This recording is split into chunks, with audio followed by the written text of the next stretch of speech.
She thought I was too weak to leave, so I let her destroy herself first. My wife told me I was too safe the night before our anniversary. You ever been blindsided so hard? It makes you question if the last 10 years of your life were just one long hallucination? Because that's how I felt sitting across from my wife, sipping wine I had just bought for our anniversary when she dropped it. You're too safe, Adam. Predictable. I need excitement. Passion. Not comfort. She said it like she was telling me the weather. Like she hadn't just tossed a grenade on everything we'd built together. Let me rewind. I'm Adam. 37. Software engineer. Solid income, not flashy. Reliable. The kind of guy who picks you up from the airport at 3 a.m. without complaining. I thought that was a good thing. My wife. Madison. 34. Stunning. Art gallery curator. Quick wit, sharp style, even sharper tongue when she's pissed. I fell in love with her the moment I saw her arguing with a cab driver over $2. She had fire. And for years I thought I was the lucky one. We met in New York but moved to Chicago 3 years ago to start a quieter life. Her words. We bought a townhouse, got a golden retriever, hosted wine nights. Everyone said we were the perfect couple. Hell, I believed them until last month. It started small. Madison working late. Laughing at texts she wouldn't show me. A new obsession with CrossFit and a particular coach named Brett who had a jawline carved by Michelangelo and the emotional depth of a teaspoon. I wasn't an idiot. But I also wasn't the jealous type. Or maybe I was just in denial. Then came the night before our anniversary. She dressed up, heels and all, said she was meeting her friend Ava for a girls' night. I offered to drive her. She declined. Weird. Later, I get a text from Ava asking if Madison was feeling better. Apparently, she had canceled on her. My stomach turned. So I did what any betrayed husband would do when every instinct is screaming that something's wrong. I followed her. I know. I sound pathetic. Like a character in one of those sad Reddit posts where the guy is the last to know. But trust me, I knew. I just needed confirmation before everything exploded. She went to a hotel. I watched her kiss Brett in the lobby. She didn't even look over her shoulder. I stood there in the rain like some walking cliché. And here's the worst part, I didn't confront her. Not that night, because something snapped in me. She thought I was too safe? Too boring? Fine. Let's see how she handles dangerous. The next morning, she walked into the kitchen humming. Wearing the same earrings I watched her rip off in the hotel lobby before Brett's hands disappeared beneath her coat. Morning, babe, she said, kissing my cheek like nothing happened. Happy early anniversary. Can't believe it's been 8 years, huh? I stared at her like she was a stranger who just broke into my house and started making coffee, but I smiled. I played my part because now I had a role to play too, not as the husband, but as the executioner. I wasn't going to yell. I wasn't going to cry. I wasn't going to give her the satisfaction of seeing me broken. I was going to bury her, quietly, elegantly, the way only a safe, boring man could. So I started digging. First, the finances. I handled all our money again because I was reliable. She never bothered learning about our accounts. I spent the weekend reviewing our shared assets, her personal savings, my 401k, and every dumb thing she'd splurged on in the past year. Designer handbags, luxury yoga retreats, spa days. All of it funded by me. She had no idea I'd been squirreling away my bonuses into a separate account. No idea I'd already paid off the townhouse under my name only. Step 1. Secure the foundation. Step 2. Bait the trap. I started being even more agreeable. More helpful. I cooked her favorite meals. Offered to drive her to girls' nights. I even got her a spa voucher for the exact weekend I knew Brett would be out of town just to mess with her head. She started getting cocky. Lazy point. One night, I found her phone open on the counter while she showered. Notifications popping up like fireworks. Brett had no chill. Texts like, last night was fire. Wish you could stay forever. You sure he's that clueless? You're mine now. I screenshotted every single message. Emailed them to myself. Saved copies in cloud storage, a USB, even printed some. I wasn't going to just confront her. I was going to expose her, but not yet, because I knew something she didn't. Her gallery was under review for a city arts grant, a huge deal. Prestigious. Life-changing. And guess what? I was one of the donors on the review panel, not directly. But the foundation I worked with had connections. I pulled some strings. Got myself inserted quietly into the selection process as a community investor. Petty? Maybe. Satisfying? Incredibly. She had no idea her sweet, Boring husband now held the key to the biggest opportunity of her career. So while she was working late, I was working harder. On her downfall, our anniversary landed on a Thursday. 8 years married. 11 together. She made a big show of it. Red dress, heels I hadn't seen since our honeymoon, candles lit before I even got home. I almost laughed when I saw her sitting at the table, grinning like the cat who'd eaten every canary in the damn city. Surprised, she said, pouring wine. I wanted tonight to feel special. Oh, it was special, just not for the reasons she thought. She handed me a gift. A silver watch. Pricey, sleek, engraved on the back, to my forever. Love, cute. She probably bought it right after cheating on me. I handed her mine, a simple envelope with 2 tickets to the Vancouver Art World Expo. Business class. VIP access. Her eyes lit up. You got these. Adam, this is, oh my God. You're amazing. Yeah. Amazing. She didn't know I bought them weeks ago when I still believed we had a future. She also didn't know I had already emailed the organizers that she wouldn't be attending. I smiled. Played the part. We toasted. She gave me that I got away with it smile all night. And I let her have it because I needed her to feel safe. Needed her to believe I was still blind. I wanted her to relax, to stop covering her tracks. That weekend, I accidentally left my iPad unlocked on the kitchen counter, synced, of course, to her messages with Brett. She didn't even notice. She was too busy texting him under the table. By Sunday night, I had over 60 screenshots, 3 videos from the hotel lobby cameras. Yes, I paid for them, money well spent, and a recording of her very loud, very dumb phone call with Brett where she said, he's harmless. Adam would never leave me. He's too scared to be alone. Right? Scared. You know what scared men do? They build fireproof exits. They test the floors for rot. They smile while packing the matches, and then they wait. By the next Monday, the grant board met. Madison had no idea that I was in the room. No idea that my quiet little voice was the one raising concerns about professional conduct and conflict of interest. She had no idea that I had already sent an anonymous package to the gallery director with hard evidence that she was using gallery property and a locked staff office for her personal meetings. I didn't have to sabotage her.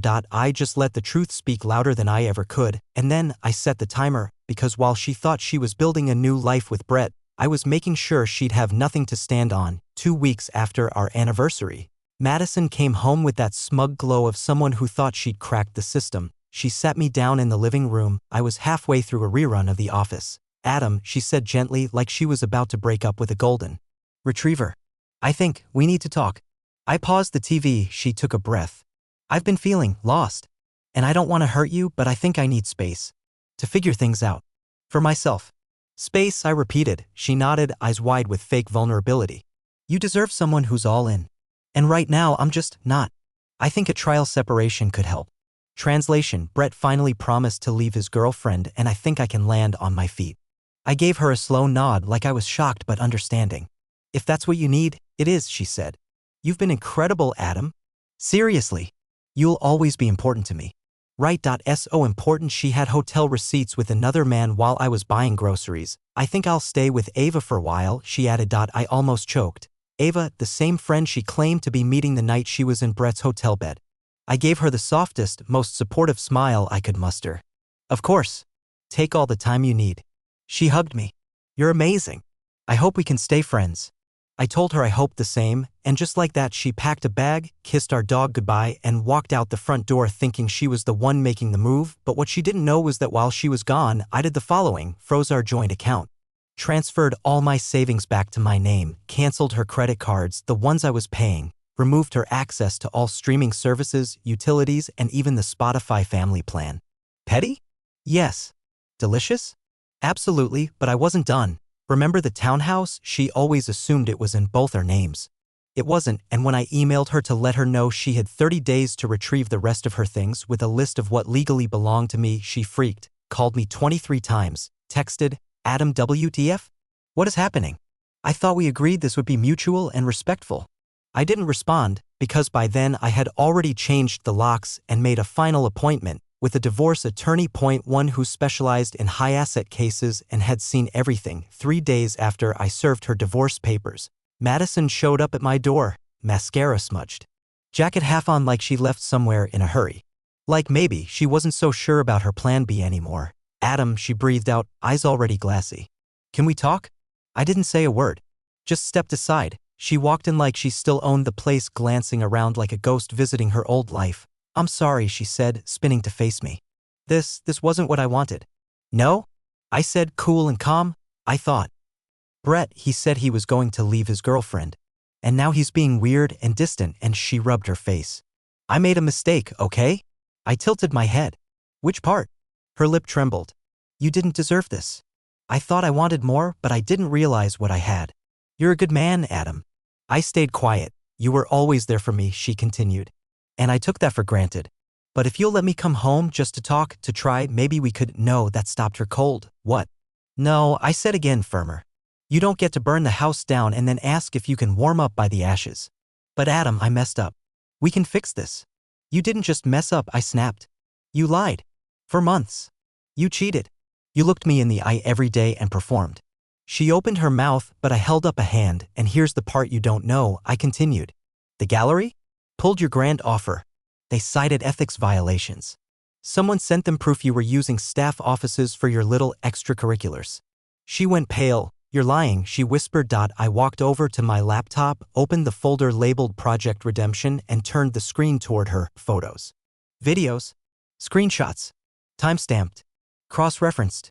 Enough to destroy her public image 6 times over. You sent this? She whispered. No. Someone did. Anonymously. I smiled. They must have really been hurt. She backed away from the screen like it was radioactive.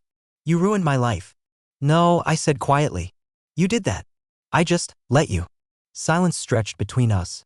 Her face collapsed like all the oxygen had been sucked from the room. Please, she whispered. Don't do this. I don't have anywhere to go. I nodded slowly. Yeah. I bet Brett's place suddenly got real crowded, huh? She flinched. I'll give you until Friday to pick up the rest of your things, I said, stepping toward the door. I already boxed them up. Don't worry, I didn't keep anything personal. I opened the door. She stared at it like it was the edge of a cliff. You're really not going to forgive me? I looked her in the eye. I did. Right before I stopped loving you. She walked out. Slowly. No more tears. Just silence. I closed the door behind her and exhaled. It was done. Almost. The first domino fell the next Monday. Someone forwarded me a screenshot from the gallery's official Instagram. Madison's face had been scrubbed clean off their page. Every post she was tagged in? Archived. Bio? Updated. Events she was curating? Suddenly under new direction. She hadn't called or texted since I showed her the receipts. But word travels fast in the arts community, and apparently her reputation crashed harder than crypto in 2022. Turns out. Sleeping with a board member while applying for a 6-figure grant gets you blacklisted real quick. By Wednesday, one of the art blogs, a real snarky one, loved by insiders, posted a blind item. Which once rising art world darling lost her crown over some horizontal networking with a very taken trustee? The comments roasted her. People guessed within minutes. Screenshots of her and Brett leaving the hotel? Oh yeah, someone anonymously dropped those in the replies. That someone may or may not have been using a burner account with a name like it GalleryRat96. By Friday, Brett's girlfriend, a corporate lawyer with the spine of steel, posted a photo of him moving out of their shared condo. Caption? Trash day. Poetic justice, but the real twist, that grant she was counting on? It didn't just vanish. I got it. See, while Madison was busy sneaking around with Brett, I'd been quietly submitting my own pitch, a collaborative digital art series on betrayal and reinvention. Sound familiar? The board said it was raw, vulnerable, and powerfully timely. They loved the concept. Called it bold. Exactly the kind of narrative the art world needs right now. I didn't even have to mention her name. Her story was the art. When the official announcement went up, my name, my project, my face, she blocked me on every platform. Even Venmo. She'd gone quiet, online and off. Last I heard, she was crashing at a friend's place and taking time to reflect. Translation, ghosting anyone who reminded her of what she lost, and as for Brett, he got voted off the board for inappropriate conduct. His wife, ex-fiancée, froze his accounts and took the dog. You know what they say, karma doesn't miss. But sometimes it gets a little help with the aim, and me, I slept better than I had in years. Every morning, I woke up without the weight of pretending. No lies. No half smiles. Just peace. I wasn't broken. I wasn't weak. I was free, and Madison, she finally had the space she said she wanted, just not the way she imagined. A month passed. I thought I was done with Madison. But Madison? She wasn't done with me. It started with a post. A glossy, overly filtered life update on her new Instagram account, the one she created after nuking her old one from orbit. Sometimes life knocks you down so you can learn to rise. I lost everything, but I found myself. The people you trust the most can betray you the deepest. But I'm still standing. Excuse me, she added hashtags like #ResilientQueen and #SurvivorStory. She was framing herself as the victim. I end my story. I almost laughed. But then she went further, podcast interview with a mid-tier healing and self-growth channel. I listened. And I swear to God, she had the nerve to say I was in a toxic relationship. He was emotionally distant, unavailable. I felt alone for years. I made mistakes, sure, but I was pushed. Pushed, she cheated, lied, and gaslit, and now I was the villain in her redemption arc. Oh no, not today, Satan. I didn't want revenge anymore. I had it. But now I wanted the truth to be heard. So I published the project, the digital art series I'd pitched. It went live and it exploded. Each piece was a visual metaphor for stages of betrayal, trust, erosion, infidelity, collapse, rebirth, accompanied by short, anonymous narratives pulled straight from my journal entries, the ones I kept while living in denial under the same roof as my wife and her secret double life. I didn't name her. I didn't have to.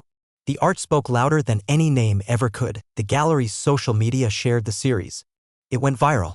Reddit picked it up. BuzzFeed even ran a piece titled, "This digital art exhibit about emotional betrayal will punch you in the soul." The comments? I felt this in my bones. Whoever did this needs an award and a hug. You can feel the pain in every brushstroke. Somewhere, the person who caused this is watching in silence. Good. And Madison, she made the mistake of commenting, under a fake name, of course. But I recognized her tone a mile away. This feels like a personal attack. Maybe people should take accountability instead of playing victim. So I replied, some people confuse being exposed with being attacked. Healing starts with honesty. Mike, dropped. She deleted her comment 5 minutes later. 3 hours later, she texted me for the first time since the confrontation at the door. You didn't have to humiliate me. I stared at the message. I didn't respond, because here's the thing. I didn't humiliate her. I just told the truth, and if the truth hurts that much, maybe it says more about her than me. Weeks passed. The exhibit's closing night came, and I stood in the center of that glowing gallery, surrounded by strangers quietly wiping their eyes. Critics walked around whispering things like raw, brilliant, and visceral. And then she showed up, Madison, dressed in black, like she was attending a funeral, maybe her own. I saw her across the room, standing beneath the final piece, a simple digital painting of a man stepping through a door made of shattered glass. Sunlight beaming behind him, that was me. That was freedom. She just stood there frozen. She didn't look like the confident, Instagram-polished version of herself. She looked small. Human. Our eyes met, and for the first time, she looked away first. Later, she approached me cautiously like a stray cat who once clawed too deep. I didn't think you'd still let me come. I didn't invite you, I said flatly. She flinched but didn't leave. This is powerful, she said. Brutal. It's honest. A pause. You always said I couldn't handle the truth, she said quietly. I guess you were right. I studied her for a second. No, I replied. You just never thought I could handle losing you. Silence.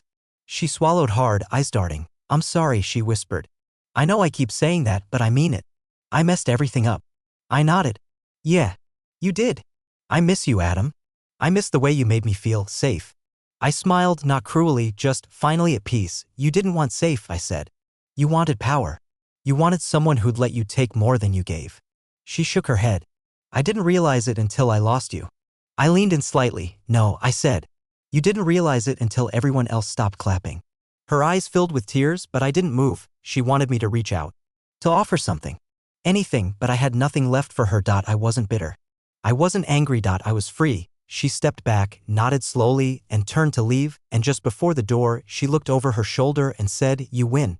I didn't respond, because this wasn't about winning. It was about walking away intact. She thought I was too weak to leave. She thought my silence meant surrender, but the truth is I let her build her own stage, write her own script, and star in her own downfall, all while I prepared my exit. And now I'm standing in the ruins she made, building something beautiful, not for revenge, not for validation, but for myself.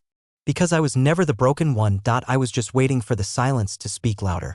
That my love ever could. The end. If you liked the story, subscribe to our channel and share your impressions in the comments. We try to post new stories every day.